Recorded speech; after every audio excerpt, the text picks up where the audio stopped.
또한 너희가 이 시기를 알거니와 자다가 깰 때가 벌써 되었으니 이는 이제 우리 구원이 처음 믿을 때보다 가까웠습니다.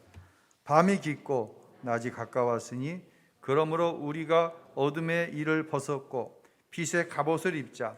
낮에는 같이 당정히 행하고 방탕하거나 술 취하지 말며 음란하거나 허색하지 말며 다투거나 시기하지 말고. 여기까지만 읽겠습니다. 사도 바울은, 아니 성경은 전체에서 성도는 마땅히 구원의 날을 사모해야 할 것을 말씀하고 있어요. 오늘 11절 다시 한번 읽도록 하겠습니다. 또한 너희가 이 시기를 알거니와 자다가 깰 때가 벌써 되었으니 이는 이제 우리의 구원이 처음 믿을 때보다 가까웠습니다. 자다가 깰 때가 벌써 되었다. 깨어야 되는데 아직도 자고 있다는 얘기예요. 빨리 깨어야 된다는 얘기예요. 많은 사람이 이제 이런 의심을 합니다. 세례 요한이 2000년 전에 회개하라, 천국에 가까웠다라고 얘기했고 예수님도 똑같은 말씀을 하셨거든요. 성경 곳곳에 재림의 때가 가까웠는데 아니 2000년이 지나도록 재림이 이루어지지 않지 않았냐 라고 의심을 하는 사람들이 적지 않습니다. 혹시 여러분도 그렇게 생각하시나요? 과연 성경에 재림이 더디어지고 있는 이유에 대해서 뭐라고 말씀을 하실까요? 베드로전서 3장 9절로 10절 우리 함께 읽겠습니다. 약속하신 주께서는 어떤 사람들이 더디다고 생각하는 것처럼 더딘 분이 아닙니다. 오히려 아무도 멸망하지 않고 모두 회개에 이르시기를 바라십니다. 그러나 주의 날이 도둑같이 올 것입니다. 아멘. 예수님의 재림이 더디 이루어지고 있는 이유는 단 한 가지입니다. 한 영혼이라도 멸망 가운데서 구원하시려고 하는 하나님의 사랑 때문에, 하나님의 오래 참고 기다리심 때문에 예수님의 재림이 더디 이루어지는 것이다 라고 하는 것입니다. 하지만 분명한 것이 있습니다. 예수를 믿는 사람에게는 그날이 구원의 날로, 예수를 믿지 않는 사람에게는 그날이 심판의 날로 무엇같이 도둑같이 갑자기 이루어질 것이라고 하는 분명한 사실인 것입니다. 이 사실을 믿는 사람은 영적으로 깨어 있게 됩니다. 그리고 어둠의 일에서 벗어나 하나님께서 원하시는 일에 힘쓰게 되어 있습니다. 그 사실에 대해서 12절로 13절 구체적인 이야기를 합니다. 읽겠습니다. 그러므로 어둠의 일들을 벗어버리고 빛의 갑옷을 입읍시다. 낮에 행동하듯이 단정하게 행동합시다. 방탕하거나 술 취하지 말고 음행과 호색하지 말며 다투거나 시기하지 말고. 우리가 신앙생활을 하면서 좀 혼돈하는 게 있어요. 그건 뭐냐면 이 정도는 괜찮겠지라고 하는 거예요. 아니 뭐 주일날 한두 번 빠먹는다고 해서 이 정도는 괜찮겠지. 그러면서 자신의 죄에 대해서, 불신앙 불순종에 대해서 합리화를 하는 거예요. 자, 냄비에다가 국을 끓이고 있습니다. 간을 보는데 갑자기 어디서 나타난 파리 한 마리가 국에 퐁강하고 빠져버렸어요. 그럼 여러분 어떻게 하실래요? 아이, 그 큰 냄비에 있는 국에 파리 한 마리 그까짓 거 뭐 아무것도 아니죠. 그냥 푹 고아가지고 같이 드십시오. 아이고 더러워. 생각만 해도 더러운 거예요. 여러분, 죄는 작은 죄든지 큰 죄든지 내 영혼을 더럽힙니다. 그래서 요한 3서 1장 2절에 우리가 잘 아는 하나님 말씀 이렇게 이야기합니다. 읽겠습니다. 사랑하는 자여, 내 영혼이 잘된 같이 내가 범사에 잘되고 간구하기를 내가 간구하노라. 아멘. 하나님이 주시는 축복의 출발점은 어디냐면 내 영혼이 깨끗한 거예요. 내 영혼이 잘 되어 있는 것이에요. 오늘 드리는 말씀이 아마 저와 여러분에게는 꽤 공감이 되는 말씀일 것입니다. 나는 예수님을 분명히 믿습니다. 여러분도 예수님 믿으시나요? 다시 한번 묻겠습니다. 예수님을 믿으시죠? 그런데 왜 죄에 대해서 자유롭지 못할까요? 이 문제가 우리 모두에게 똑같이 주어지는 질문이에요. 젊은 세대에게 있어서는 더 이 질문이 교회에 출석하는 데 있어서 큰 걸림돌이 됩니다. 어떻게 예수를 믿는데 죄에 대해서 자유롭지 못하는 얘기예요. 한 가지 심각한 질문을 저 자신에게 여러분에게 드리겠습니다. 여러분 안에는 과연 진리 대신 예수님에 대한 세상 사람과 죄에 대한 관념, 개념 자체가 다른 거룩함에 대한 갈망이 있습니까? 다시 묻습니다. 예수, 진리에 대한 갈망, 세상 사람들이 죄로 여기지 않는 것을 나는 죄로 여기는 거룩함에 대한 갈망이 있냐는 것이에요. 오늘 우리가 읽은 로마서 13장 11절부터의 말씀은 어거스틴이 회심하게 되는 데에 결정적인 역할을 한 말씀으로 참 유명한 말씀입니다. 어거스틴은 10대 때 술에 빠져 살았어요. 20대 때 사생활을 낳는 정도로 방탕한 삶을 살았습니다. 이런 어거스틴이 성자인 어거스틴이 되어지는 데는 그 어머니 모니카의 기도가 결정적이었다는 사실을 여러분은 여러 번 들었을 것입니다. 모니카는 아들이 방황하고 있는 시절 눈물로 기도한 자식은 결코 망하지 않는다는 약속의 말씀을 붙들고 아들을 위해서 눈물로 기도했습니다.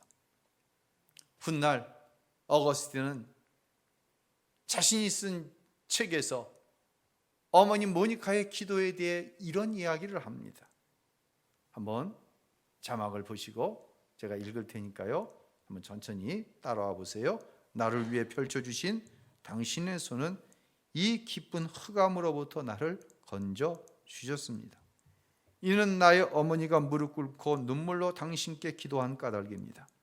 당신의 신실한 여종인 나의 어머니는 보통 어머니들이 죽은 자식을 위해 우는 것보다 살아있는 나를 위해서 더 울었습니다. 어머니께서 늘 기도하던 곳은 눈물로 바닥이 헝건히 젖곤 하였습니다.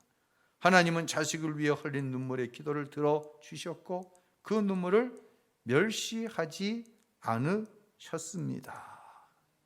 사랑하는 성도 여러분, 자식을 바꾸는 것은요, 이성적이고 합리적인 말이 아니에요.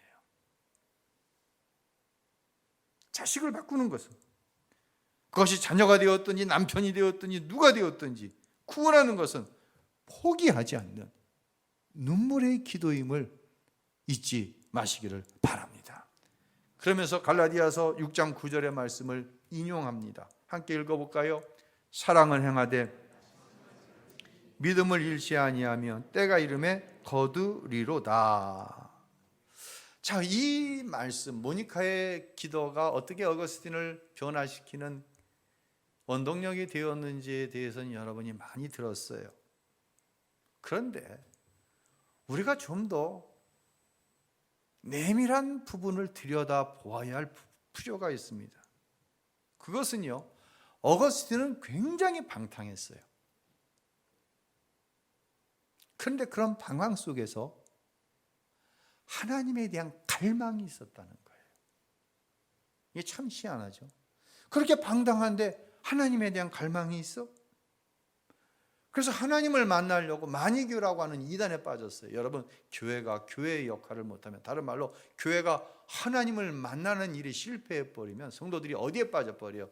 이단에 빠져버려요. 그런데 그 만유교 안에서도 당연히 하나님을 만나지 못합니다. 그렇게 거룩함에 대한 갈망을 가지고 방황할 때 어느 날 우연히 어린아이 앞을 지나가게 되는데 어린아이들이 노는 그 왁자지껄한 소리 속에서 한 세미한 음성을 듣게 됩니다. 그 음성은 무엇이었습니까? 펼쳐 읽어라, 펼쳐 읽어라 라고 하는 음성이었어요. 마침 자기 앞에 있던 성경을 펼쳤을 때 바로 이 로마서 13장 11절부터의 말씀이 나온 거예요. 방탕하지 말아라, 술 취하지 말아라, 허색하고 음란해서는 안 된다, 시기하고 다툼을 일으키지 말아라. 이 말씀이 하나님의 음성으로 들려졌어요. 이 순간 하나님을 만나게 됩니다. 그리고 어거스틴은 그 순간 자신이 회심했다고 고백하고 있습니다. 더 이상 어거스틴은 성경을 읽어 내려갈 필요가 없었다고 합니다. 왜요?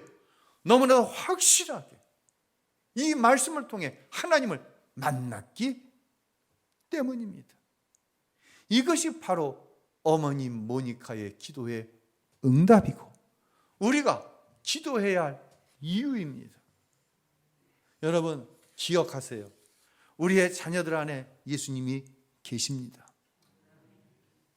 그런데 방황하고 있습니다. 이때 우리가 하나님 앞에 자녀들을 위해서 눈물로 기도할 때 우리의 자녀들에게 무슨 마음이 생기냐면 바로 진리와 거룩함에 대한 갈망이 생긴다는 것이에요. 우리는 세상 사람과 다른 게 있어요. 다시 말씀드리지만 저와 여러분은 예수님을 믿죠. 그런데 죄에 대해서 자유롭지를 못해요. 다른 사람 다 죄 짓고 사는데 뭐 이 정도면 잘 믿는 거지. 그렇습니까? 그러던 어느 날, 그러던 어느 순간 성령께서 내 안에 찾아오십니다. 그때 주어지는 것이 뭐냐면 진리와 거룩함에 대한 간절한 열망이 생기는 거예요. 누가 오시니? 성령이 오시니. 여러분 다 해봤잖아요. 여러분 의지와 결심으로 다 해봤어요. 술도 끊고 담배도 끊고 은밀한 곳에서 음란한 행동 안 하고 사람들끼리 화목하고 사랑하며 지내고 그러고 싶다는 생각 속에 우리는 의지, 결심을 얼마나 많이 했습니까? 그럼에도 불구하고 죄에 자유롭지 못한 거예요. 여기서 한 가지 우리 질문에 답을 해야 되겠죠. 목사님, 예수 믿는데 왜 죄에서 자유롭지 못할까요? 잘못하면은요, 나 예수 믿는 거 아니지 않나? 나 구원 못 받은 것 아닌가? 구원 못 받고 예수 없는 것일 수도 있어요. 그러나 대부분의 경우는 예수를 믿고 거듭났음에도 불구하고 여전히 옛사람에 대한 죄의 성질이 남아있는 거예요. 이것을 가리켜서 신학적으로 죄성이라, 죄의 성질이 남아있다, 죄의 흔적이 남아있다라고 말씀을 드린 기억이 있습니다. 이 싸움은요, 혈과 육의 싸움이 아니어서 내 의지 갖고는 안 됩니다. 내 결심 갖고 안 됩니다. 여러분은 여러분 주위의 사람들이 여러분을 향해서 뭐라고 하시는지 아십니까? 혹시 뭐 교회 다닌다는데 저래, 뭐 예수 믿는 집사가 권사가 장로가 돼갖고 저래, 무슨 목사가 저래, 다른 사람들로부터 이런 이야기를 듣지 않기를 바랍니다. 근데 더 심각한 것은 아이들과 함께 교회에 나와요. 근데 아이들이 내 엄마, 내 아빠가 죄에 대해서 자유롭지 못한 모습을 보는 거예요. 아니, 체면이 말이 아니에요. 사랑하는 성도 여러분, 세상에 어떤 사람들보다 내 자식, 내 가족으로부터 내가 예수 믿는 사람으로 인정받는 것, 이거 제일 어려운 거예요. 체면이 상하는 정도가 아니라 때로는 자식들에게 엄마가 아빠가 부끄러움을 당합니다. 그런데도 안 되는 거예요. 다시 말씀드립니다. 내 의지와 결심으로 되는 게 아니에요. 저는 예수님을 알지 못하는 가정에서 홀로 신앙생활을 오랜 시간 동안 했습니다. 기독교적인 문화가 우리 가정엔 전혀 없어요. 그냥 세상 문화가 그대로 다 들어와 있는 거예요. 세상 사람들, 예수 안 믿는 사람, 교회 안 다니는 사람 하는 일들을 제가 그대로 해도 누구 하나 아유 교회 다니는 애가 왜 그래? 아유 신학생이 왜 그래? 이런 이야기를 하질 않아요. 우리 집에서는. 그게 당연한 거예요. 아무 문제가 없어요. 그럼 제가 예수 안 믿었나요? 저는 고등학교 2학년 때 분명히 거듭나는 경험을 했습니다. 믿었는데 말이에요. 조금 꺼리껴져. 사람들 앞에서 떳떳하게 말 못해. 그런데 큰 문제의식은 느끼지 못하는 거야. 이게 제 어정쩡한 모습이었어요. 분명히 예수를 믿는데. 그런데 어느 날 제 안에 성령께서 찾아오셨어요. 그리고 깨닫게 하시는데 이것은 문화의 문제가 아니라는 것을 깨닫게 하시는 거예요. 나는 하나님의 자녀로서 하나님이 주시는 놀라운 평안, 죄로부터 자유로움을 마땅히 누리며 살아야 하는데 마귀가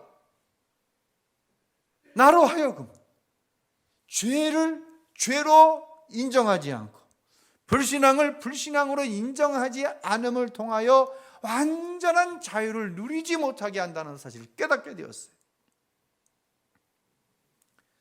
그 이후로 놀라운 일이 벌어졌어요.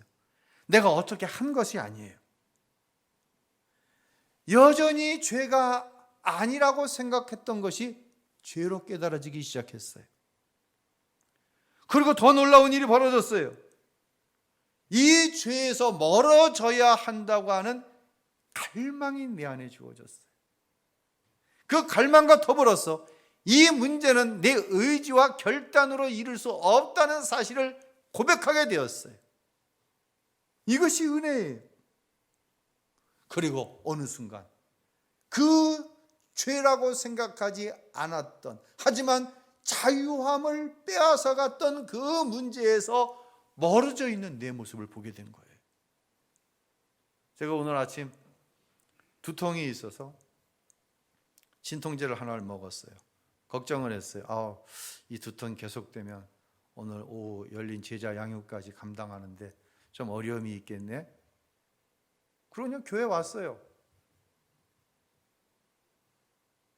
그리고 설교를 다시 한번 점검을 하는데 무슨 생각이 들어오냐면 두통이 사라졌네?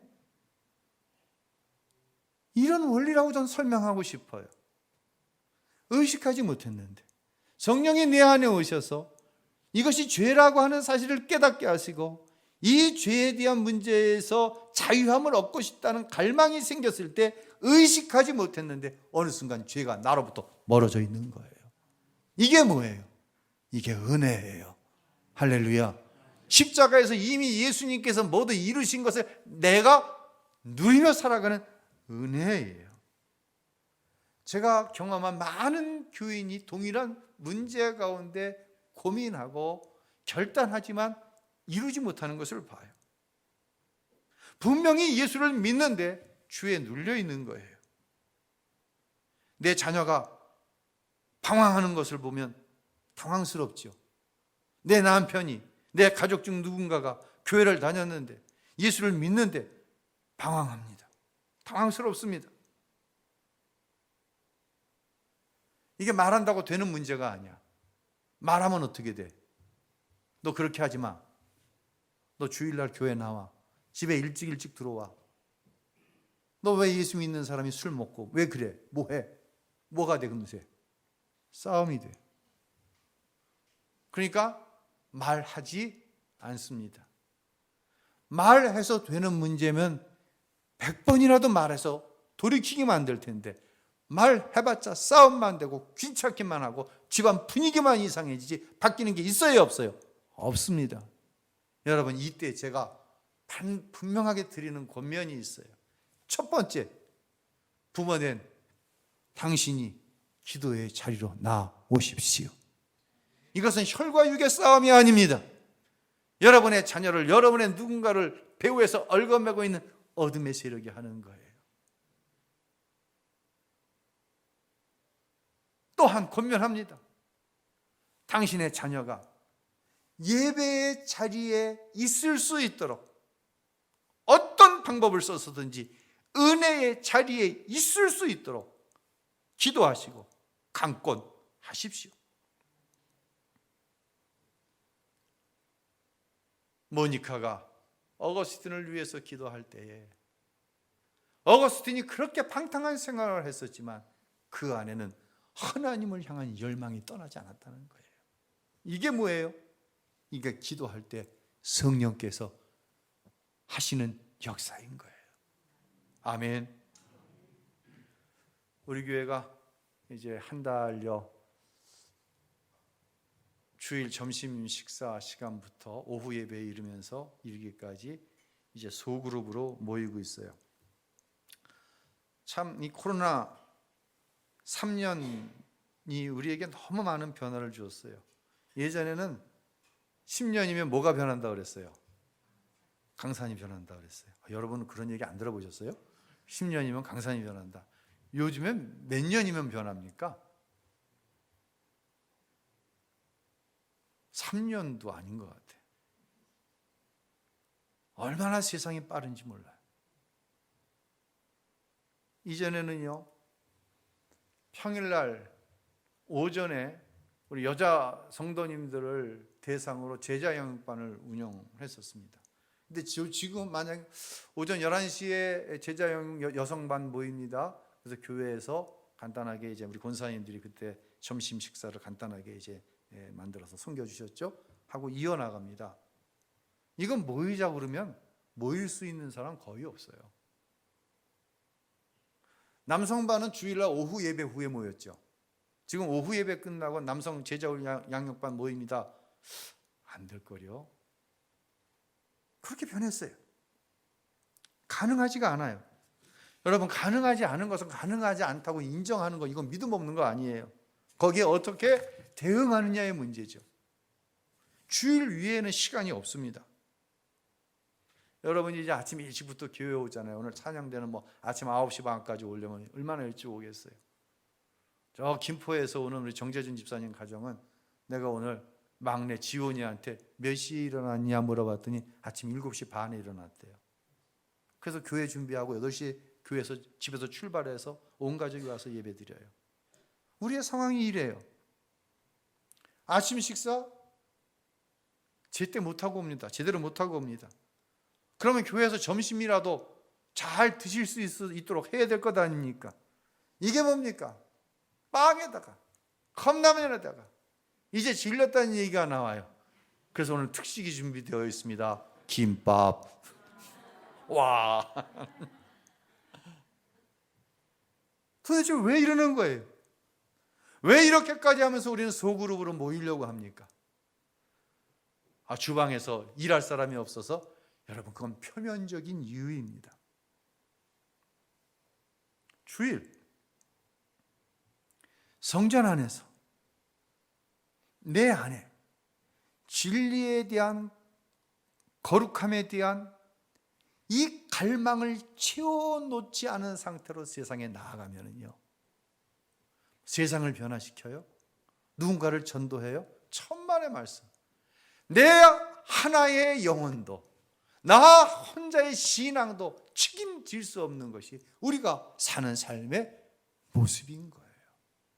우리는 이것을 정직하게 인정을 해야 돼요. 결코 세상에서 하나님의 사람으로 승리할 수 없습니다. 제가 이제 목회를 34년째 하고 있는데요, 목회를 하면서 점점 굳어지는 생각이 있어요. 저는 예수를 안 믿는 가정에서 태어나서 어떤 전투적으로 신앙생활을 할 수밖에 없었기 때문에 좀 단단해지고 좀 부드럽지 못한 모습이 있어요. 그런데 이 부분에 대해서는 절대로 피해가면 안 된다라고 하는 한 가지 사실이 점점 크게 확신이 되는 거예요. 여러분 이해하고 들으세요. 자, 우신교회를 한번 제가 예를 들을게요. 우신교회 소그룹 안에요. 우신교회 안에요. 진리와 거룩함에 대한 갈망, 오늘 본문의 단어로 따지면 영적으로 깨어있는 사람이 있으면 그 소그룹 안에는, 그 교회 안에는 어떤 사람이 모여들까요? 진리와 거룩함에 대한 갈망을 가진 사람들이 모여들게 되어 있어요. 영적으로 깨어있는 사람이 모여들게 되어 있어요. 아직 예수를 믿지 않습니다. 초대교회가 그랬어요. 초대교회는 참 이렇게 자유롭게 예배드릴 수 없었어요. 얼마나 핍박이 심하고 혼란이 많았는지 몰라요. 그런데 사도행전에 보면 날마다 모이는 수가 어떻게 해졌다? 더해졌다. 우리말로 말하면 부흥이 되는 거예요. 그 이유가 뭐예요? 교회 한 번도 안 다녀봤어요. 초대교회 시절에 무슨 교회가 있었겠어요? 다른 교회 없어요. 예수 들어보지도 못했어요. 그런데 하나님이 주시는 뭐가 있냐? 양심이라는 게 있어요. 이 양심에 자신이 짓고 있는 죄에 대한 부자유함. 그래서 나도 양심대로 살고 싶다. 나도 죄 짓지 않고 살고 싶다고 하는 기본적인 열망이 예수를 안 믿는, 교회 안 다니는 사람들에게 있는 거예요. 그런데 이게 세상으로 가능하지가 않아요. 세상 의지 결단으로 안 되는 거예요. 그런데 초대교회 안을 보니까 교회 다니니까 사람들이 바뀌는 거예요. 초대교회는 진리와 거룩함에 대한 갈망으로 가득한 성도들이 모인 거예요. 그러니까 예수를 알지 못하는 사람이 그 갈망에 대한 공통 분모가 있기 때문에 초대교회 안으로 몰려든 거예요. 우리의 소그룹이 반대로요, 진리와 거룩함에 대한 갈망 없어. 그저 그냥 맛있는 거 해주면 먹고 세상적인 정보 공유하고 커뮤니티라고 그랬어요. 공통의 감신사로 그냥 나누고 한 주간 세상에서 어떻게 살아왔는지 자기가 죄 지은 건 싹 감춰버리고 죄로 인해서 패배의식은 싹 감춰버리고 잘된 이야기만, 잘난 척만 해야 되는 거예요. 여러분, 이런 소그룹, 이런 교회에는 절대로 영적으로 깨어있는 사람 안 와요. 유유상종이에요. 사람은 같은 부류끼리 모이게 되어 있어요.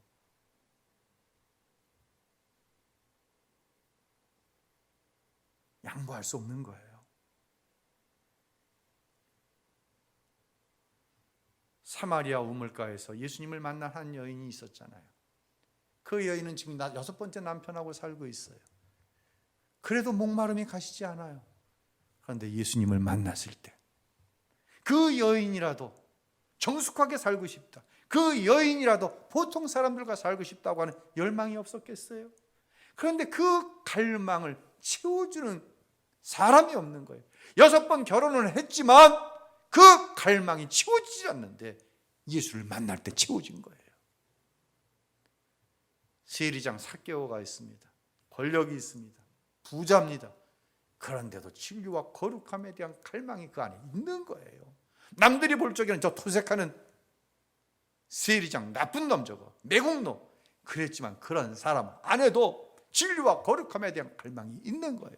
그 갈망이 어느 때 채워졌어요? 예수님을 만날 때 채워진 줄로 믿으시기를 바랍니다. 만약 이것이 이루어지지 않는 교회는 엄밀하게 얘기해서 교회 아니에요. 요즘 뉴스에 보면은 참 심각하다라는 문제가 인구 문제예요. 부부가 이루어졌어요. 그러면 이 한 부부가 0.78명의 자녀를 낳는데요. 10명의 부부가 모였어요. 5부부가 모인 거예요. 5부부는 10명이죠. 그럼 애를 몇 명 데리고 오는 거예요, 그 자리에? 이건 나누기가 좀 필요해. 다시 얘기할게요. 한 부부가 평균 0.78명의 자녀를 낳아요. 5부부가 모였어요. 그럼 10명이 모인 거예요. 애를 몇 명 데리고 왔을까? 4명 데리고 오는 거예요. 부모는 10명인데 아이는 4명 데리고 온 거예요. 심각해요. OECD 국가 중에서 출산율이 우리나라가 꼴찌예요. 교회가 정신 차려야 돼요. 이제 자연 정가는 없어요. 교회 안에. 지금 뭐 학교도 폐교되고 선생님들도 교대 지원하는 사람이 없대.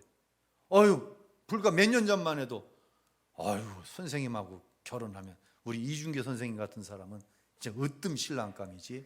예. 결혼 아이들 안 낳아요. 교회 자연 증거 없어요. 그런데 이거보다 더 심각한 게 뭔지 알았어요? 교회가 영적으로 깨어있지 않아 진리와 거룩함에 대한 갈망이 없는 교회는 자연스럽게 문을 닫을 수밖에 없어요. 부족한 게 없어요. 누구처럼? 사마리아의 여인처럼, 세리처럼, 삭개오처럼. 그런데 그 영적인 갈망을 채워주지 못하는 교회는 문을 닫을 수밖에 없어요. 이런 일이 지금 이미 진행되어지고 있어요.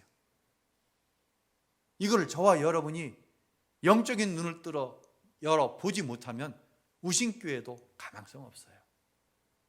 그것이 바로 코로나 3년이 지난 지금 우리 교회의 모습을 통해 하나님께서 보여주고 계시는 거예요. 영적으로 깨어있지 않으면 다 넘어지는 거예요. 다 넘어가는 거예요. 여러분이 생각했던 누가 참 신앙이 좋다? 어디 갔어요 도대체? 코로나가 그렇게 두려워요? 그 문제가 아니에요. 영적으로 잠들어 있기 때문에, 깨어있지 못하기 때문에, 진리와 거룩함에 대한 갈망이 없기 때문에 교회에 나올 필요를 느끼지 못하는 거예요. 또 하나, 교회가 그 진리와 거룩함에 대한 갈망을 채우지 못하기 때문에 이 자리에 나올 필요를 느끼지 못하는 거예요. 사랑하는 성도 여러분, 조금 무거운 이야기를 드립니다. 그러나 하나님께서는 사도 바울을 통해 로마서 12:3장에서 우리에게 말씀하시는 거예요. 교회를 향해 말씀하시는 거예요.